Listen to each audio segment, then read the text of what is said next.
before we get into the show, let the listeners know what's good with you, man. Like, tell us a little bit about yourself. Who is Dario?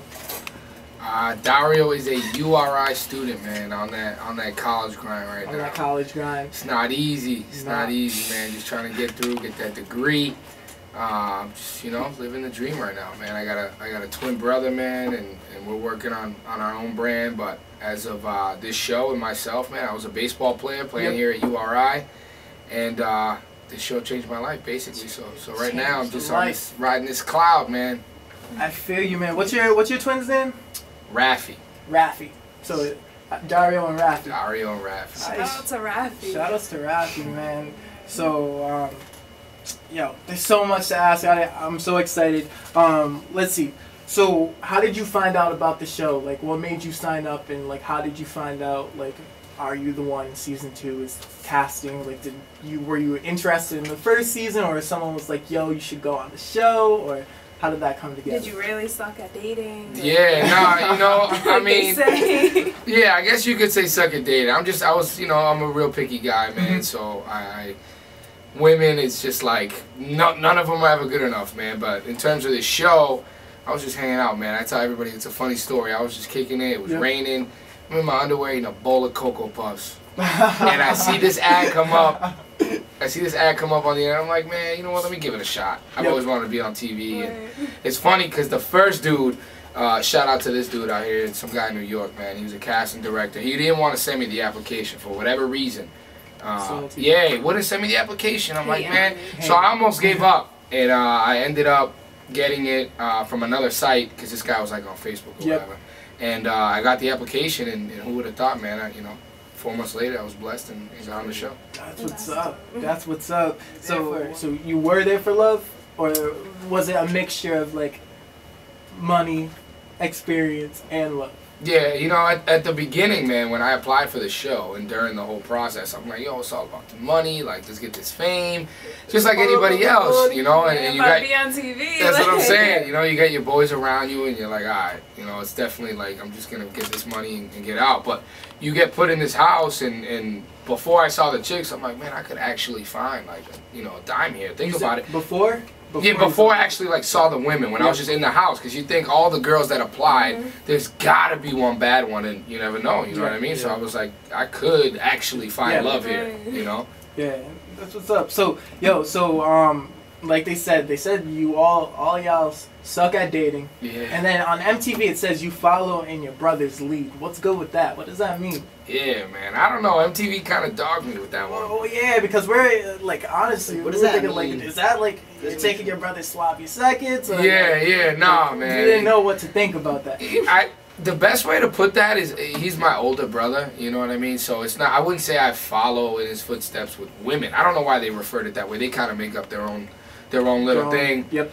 But we've always, you know, when we go out, man, we look exactly alike. So it's either he gets it or I do. It's not, we don't fight over it or I don't get, you know, it's just, it's all love. Was he older than you by like a couple minutes? Yeah, 3 minutes older. So she's a twin too. Yeah, are you the older twin or the younger? That's crazy. Yeah. Or maybe you didn't tell me that. I didn't tell you that. that. Okay, no, I didn't tell you that. Are you the younger or the older? I'm older by 7 minutes. Okay, so no, you guys don't got that. No. All right. So yo, first day, you're in Puerto Rico, big ass mansion. What's going through your mind? And then you see all these girls, and yo, they're all damn well attractive. Like, I don't know about you, you know them, but on TV, I was like, yo, well, at first it's 10 girls.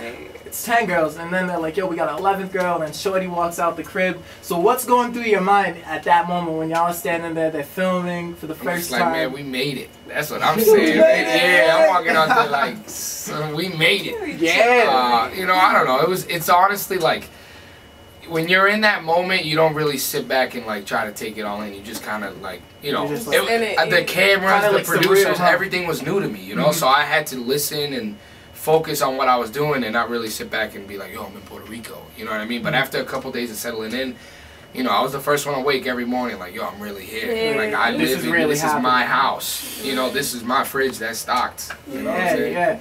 So basically the show is like they have 10 guys, 10 girls in a crib, And basically, MTV matches you guys up through this personality test that you guys took before you got there.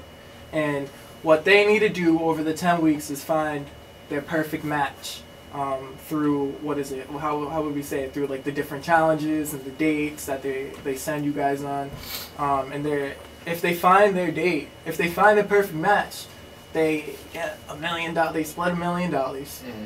Super dope. So when I seen that, I was like, yo, that's easy.